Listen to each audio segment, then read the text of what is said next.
de Constituição e Justiça e de Cidadania da Câmara dos Deputados, Roberto Zeballos. A partir deste momento, o senhor tem os 10 minutos, caso necessário, o acréscimo de 4h41. Olha, eu estou muito satisfeito, estou muito grato à postura do ministro, porque a arte de ouvir é uma virtude dos grandes homens antes de tomar grandes decisões. E eu acho que eu sempre estava observando aí, eu tenho 20 meses acompanhando, vimos mais de 6 mil casos, nos últimos 15 dias foram 300 casos com essa cepa Ômicron, e nós que estamos na linha de frente conseguimos contribuir.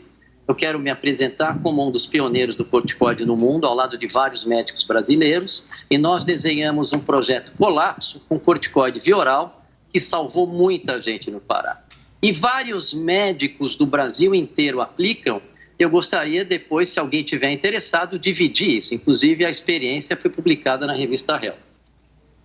E estou muito feliz que o objetivo aqui de todos é o que há de melhor para os brasileirinhos e para as nossas crianças.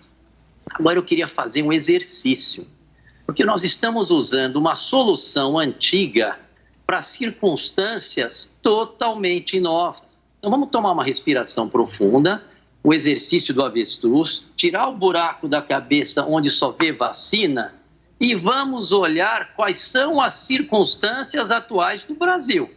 Porque nós vimos números muito bem apresentados, por melhores que sejam as intenções, mas muitos deles foram no ágio da cepa gama.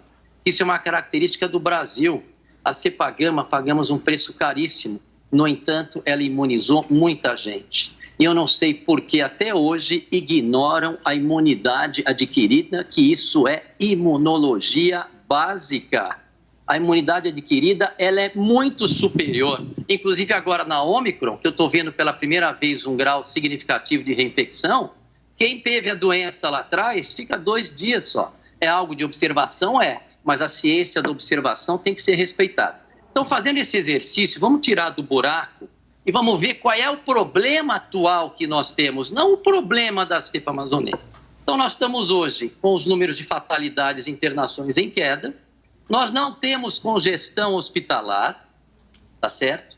Nós estamos com o surto de Ômicron, que se mostrou uma cepa que parece que veio de Deus, porque já tem estudo mostrando que ela gera imunidade contra, inclusive, a cepa Delta.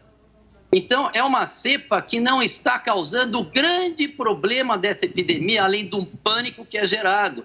O grande problema dessa epidemia era a congestão e as fatalidades. Eu sei, porque eu e vários colegas estávamos na linha de frente. Me deram trabalho. Perdi muito pouca gente, porque logo de cara eu entendi o mecanismo da doença, que era uma doença pulmonar imunológica, e 3 meses antes dos ingleses, nós brasileiros, pioneiros, salvamos muita gente. Salvamos muita gente. E mesmo ao contrário das sociedades que têm que aguardar as evidências, a gente entende isso, mas quando você tem que tomar uma decisão rápida, você está com o seu paciente para morrer, você tem que olhar a arte perdida de curar, que é observar, concluir e fazer o seu diagnóstico. E foi assim que a gente venceu. Tivemos várias vitórias com índices baixíssimos e esse boca a boca espalhou no Brasil inteiro. Então, se nós não temos hoje uma situação de emergência e essas vacinas são emergenciais, eu fico até constrangido, por melhor que sejam as intenções, quando falam que gerou uma resposta imunológica de 95%, só que é para a cepa anterior. É para a cepa anterior, que nem está mais circulando. Como é que vocês me explicam? Não precisa ser nenhum gênio. Tem estudos mostrando que imunologia básica, a Ômicron e a cepa Delta, elas mudaram demais e não está havendo uma neutralização. Para os pacientes de risco, eu sou testemunha que as vacinas beneficiaram somente naquelas cepas mais graves. Mas hoje, diante de uma Ômicron e de uma Delta, que a gente trata a maioria das pessoas na residência, eu já tive 36 casos simultâneos internados. Hoje eu estou com 3. Então, o que acontece? A Ômicron, então, se o benefício da vacina, que isso eu vi, e está de parabéns os fabricantes, porque esvaziaram as UTIs. Mas eu vi isso. O benefício é diminuir a severidade. Mas se você tem uma cepa Ômicron, que a severidade é mínima, ainda mais num grupo de população, por mais que nós colocamos uma lupa nas últimas apresentações e colocamos os dados, e a síndrome multissistêmica tem um tratamento que funciona, sim, eu converso com os pediatras, apesar de eu só ver os adultos, quer dizer, a hora que você vê, são casos muito leves. Então, eu quero entender, diante, qual é o problema que nós temos hoje, qual é a justificativa para botar as crianças em risco de ter uma miocardite. Ah, miocardite é leve quando não é no seu neto, é leve quando não é no seu filho, tá certo? Aí é leve. E se não vai ficar uma consequência. E outra coisa que a gente está observando, e que, obviamente, as entidades vão atrás disso, as instituições, já está chegando ao nosso redor complicações da vacina. Precisa ver, ou pelo menos suspeitas da vacina. Então, quer dizer, no presente momento, para o Brasil, não existe emergência para usar a vacina emergencial. Eu gostaria que as pessoas observassem e não precisassem discordar. Nós estamos todos trabalhando para o melhor do nosso país. Então, quer dizer, como é que uma vacina emergencial é dada numa situação que não tem emergência? Nós vamos ter uma explosão de Ômicron, que ainda não está registrado. Mas a explosão de Ômicron não é o fim do mundo, é o fim da pandemia. Eu, em 15 dias, a minha equipe viu 320 casos, todos leves.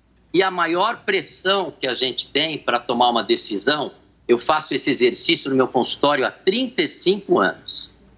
Que é você pensa, quando você vai tomar uma decisão para o seu paciente, como se fosse seu pai, sua mãe, seu filho, seu neto. Esse é o critério, porque na hora do vamos ver, o que vai ficar é a decisão da nossa consciência.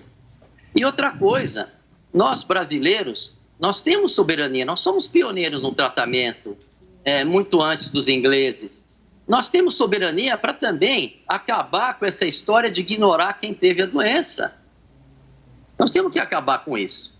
E, finalmente, para eu falar alguns assuntos importantes, é que de quem vai ser a responsabilidade, hein?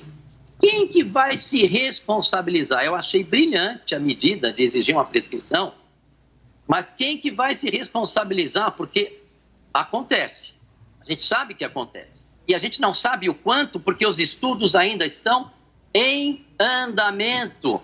Isso é um fato, todo mundo sabe disso, e nós vamos estudar e descobrir as coisas com as crianças brasileiras numa situação fora de emergência? Aonde que está o senso disso? Eu fico emocionado, eu fico preocupado, de verdade, e se por acaso a decisão for, obviamente é não obrigatória, mas esse fato de não ser compulsório e começar a exigir na escola tal, na escola B, na escola C, mas não é obrigatório, mas o seu filho não vai estudar. Então, quer dizer, nós temos que abrir um pouco mais e não ser vítima de algo que pode caminhar por uma obrigatoriedade, e aí a gente sai da democracia, e eu estou muito orgulhoso da democracia do Brasil, estou muito orgulhoso dessa chance que a gente teve aqui. Eu queria depois focar no tratamento. Eu diria o seguinte, que um grande problema é o pânico, que é fácil de ser quebrado. O pânico é um grande problema dessa epidemia. Eu canso de falar nas minhas redes sociais, eu canso de quebrar o pânico. As pessoas só falam os casos explodindo da Ômicron e ninguém fala que não está sobrecarregando nem o hospital, e as fatalidades são muito, muito, muito baixas. Então, não é para gerar pânico. O pânico, nós estamos vivendo uma psicose em massa, segundo o grande psicólogo Matias Desmet, em que as pessoas, pelo medo, começam a desagregar e começam a não pensar e não tão senso crítico. Então, eu volto aqui. Se pudesse fazer uma sugestão, toda vez que vem uma notícia que gera pânico, num país que nem o Brasil, que os números estão caindo e as internações estão caindo, toda vez que alguma notícia gera pânico, eu acho que um órgão de saúde poderia explicar a realidade dos fatos. Porque o pânico faz com que as pessoas tomem decisões impensadas. E transparência para os pais. Transparência. Eu quero que assumam que a vacina é experimental. E o Brasil não está numa crise de emergência. Então, Quer dizer, é isso que a gente precisa entender. Então, a minha posição é muito clara. Eu sou a favor de vacina sarampo, varíola, hepatite B, todas. Eu sou a favor de vacina a custo-benefício. Meus pacientes de risco, eu indico a vacina. Mesmo sabendo que no momento atual, eu acho que, obviamente, a empresa vai atualizar as vacinas, mas no momento atual, imunologia básica. Os anticorpos gerados por essa vacina não neutralizam nem Ômicron nem Delta e não precisa ir longe. É só olhar os cruzeiros aqui, é só olhar o pessoal que ficou isoladinho na Antártica, é só perguntar para o teu amigo que tomou a vacina e pegou. Então, quer dizer, ela não controla nem disseminação, nem infecção. Eu tenho uma experiência, tem alguns estudos mostrando que ela protege os casos graves, mas a Ômicron não causa caso grave. Então, vamos parar de ignorar, que eu não sei porque o mundo ignora a imunidade adquirida. Vamos olhar o nosso problema atual e aí decidir. E se por acaso tiver um país em emergência, vamos doar essas vacinas para o país, porque o Brasil, no presente momento, não precisa. Nós vamos conter quem? A Ômicron. E como é que eu sei que a Ômicron ela é pouco agressiva? Porque eu vejo e eu converso com médicos na linha de frente na África do Sul, com médicos nos Estados Unidos, com médicos na Inglaterra, porque na hora do vamos ver, quem está na linha de frente é que acaba se atualizando. Então, vamos usar a nossa soberania. Eu gostaria de muito bom senso, respeito a todos. Eu quero dizer que o esforço de todas as empresas para controlar, mas nesse presente momento, no momento do Brasil atual, o risco de complicação é muito maior do risco com a cepa Ômicron. E eu afirmo que a gente trata as pessoas ambulatorialmente há mais de 20 meses, e eu já falei para 36 embaixadas, eu falei, não sei por que a gente ignorar, mas eu estou à disposição e muito obrigado pela oportunidade e quero dar meus parabéns para o grande líder, ministro Queiroga, que abriu para uma discussão. Isso é algo que só num país livre que se tem e vamos respeitar a opinião de todos. Então, é isso que eu queria falar. Muito obrigado. Nós